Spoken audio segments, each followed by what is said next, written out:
Welcome back to All In, presented by Take Flight. I'm Mark Whittle, mindset coach and the founder of Take Flight. And today we're at the home of the newly crowned WBO world champion, Chris Billam-Smith. Today I'm going to be sparring for the very first time. I've done some pad work in the past, but today I'll be putting the gloves on and actually taking some shots in the face. I'm excited, a little bit nervous. Let's go and check it out.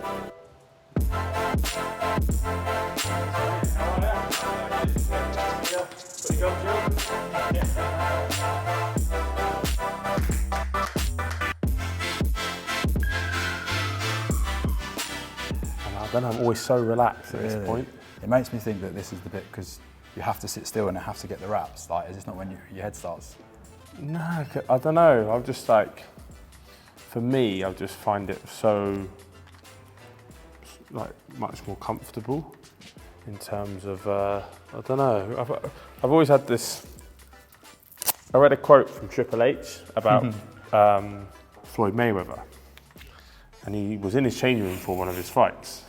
And he said, he was like, felt really awkward being in there. And he was like, you're right, Floyd, blah, blah. He was like, okay, we're gonna get off now. He's like, no, stay. We'll stay for a bit longer. He's like, okay. And then like half hour went past. He's like, okay, Floyd, we're gonna get out now. And Floyd like laid down on the sofa and he was like, no, stay, honestly, it's fine, let's just stay. He's like, I just feel like you're getting ready. He's like, look, all the hard work's been done now. Whatever's gonna happen is gonna happen. This is not gonna affect it. Like, I'm just chilling, so I want you here with me, sort of thing. And I just thought that's a good way to look at it, because you can't change your training when you're in that moment. So if you've got any regrets, it's your own fault for not doing it in camp. That's why it's so important to have such a good team around you who've been there and done it. Yeah. Here he is. What boxing have you done before? You done any boxing before? I've done pad work, yeah. But like, I've not done any for a long time. Nice. First time? What do you like at skipping, Mark? We'll find out. I've not done it for ages, mate. Everyone's like, how much skipping do you do? I'm like, I don't know, 5 minutes here and there. But yeah, maybe my footwork would be better if I skipped more.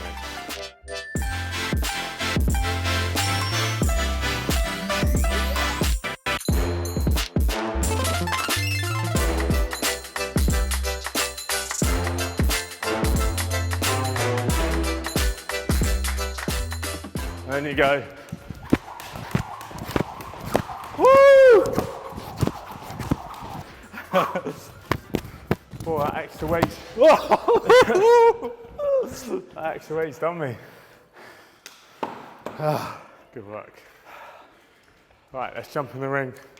Do some shadow boxing. Back. Just make sure there's like a, what I use sometimes, like an imaginary line, or you can use the line of that. So like your heel's one side and your toes the other. Because if you're too side on, you end up off balance. So when you're either side, you've got to be able to rotate through your hips. So go on the toe of the back foot. That's it. A little bit wider stance. When you're throwing a jab, turn your hip, your shoulder, and then from there, for a 1-2, right hand comes through. That's it. Decent. Good. Yeah.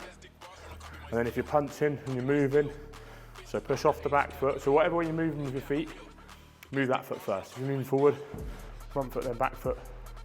Moving backwards, back then front. Moving left, left then right. Move right, right then left. Yeah. As a rule of thumb, you can see. Almost like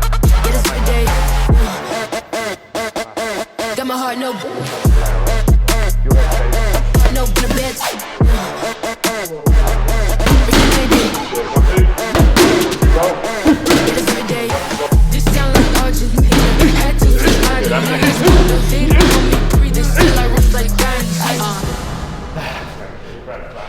What an honour to be in the ring with a world champ. A bit out of my comfort zone. A bit scared. But excited. What? You're on tie-up duty, mate. You're in the corner. You're a corner man. Yeah. Sick. Get me a tub of Vaseline. You're a coach. What are we doing now? Alright, we're going to do some body sparring.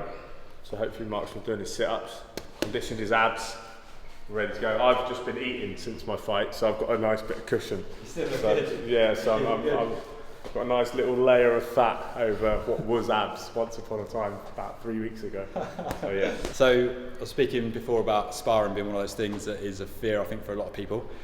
So I wanted to hear from Chris what his experience as well with sparring. Yeah, I mean, you get sparring partners that are at different levels to you as well. Either sometimes they're better, sometimes they're worse. So you've got to consider that as a factor and not take the nick. You know, if you hit them with a good shot in sparring, rule of thumb, you don't really follow it up. But really, sparring is a fight with bigger gloves and a head guard on, really. You're always a bit fatigued because you've been training all week and stuff like that. You don't add a free week like you would on fight week. But yeah, it's the only time I get nervous is sparring, because that's when everything you have to do everything right. Obviously on fight night you do, but in sparring's where you build towards fight night. And for me, sparring is the most nerve-wracking thing, and because that's when you're going to make mistakes. You've got to also do things right, get the game plan right, and that's where it happens in the gym, behind closed doors. But I think like the train hard, fight easy is in the sparring. Is that accurate? Like that's where you really get those. Absolutely, yards. yeah. And like over the years, I've sparred numerous world champions. Sparred George Groves, David Hay. Obviously, I sparred Lawrence before I boxed him. I sparred Maris Breedis, who was used to be world #1 at my weight. He had me over in Latvia sparring him, and that's where you get all your progress, because you're sparring people much higher level. So they bring you up. You sort of have to raise your game to their level, and you have to find ways that find things you've never done before to work it out, and then you go in back to sparring or fighting people at a lower level, and it's a lot easier. So yeah, it's actually that.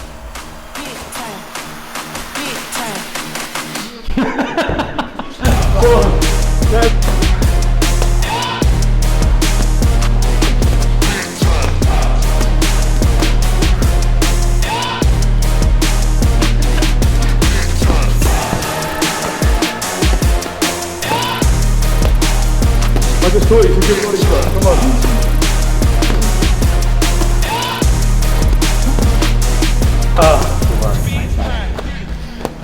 Good mate, good. Finding some good gaps in there. When you coming here and then coming up the middle.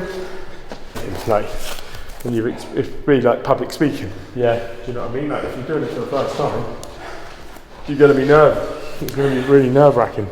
But when you've done it though, it comes naturally. Yeah, reps. So you literally can probably with public speaking as well, like probably breathe a bit too quick or hold your breath at times, be a bit. Yeah. Whereas same with boxing, like you hold your breath, you're tense and you're trying to tense your abs, you're trying to tense to land the shots, but you're worried about what's coming back. It's that awkwardness. Everyone does the same. Even on the pads, everyone does it on the pads. Alright, so that's the first combination. Just 1, 2, out, 1, 2, out. Second combination, we'll go jab or double jab, touch, right into the body, left into the head. So you go boom, boom, boom, boom, come out with the left hook. So you go in, so you go double jab, in, out, boom, boom, right hook.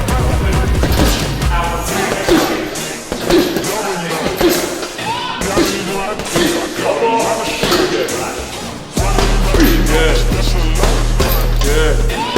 Breathe with it. Good, mate. Good. Keep going. Keep breathing. Alright, good. Keep it going. Nice. Keep going. Do that buzzer. Well done, mate. Hang on tight. That's how I feel.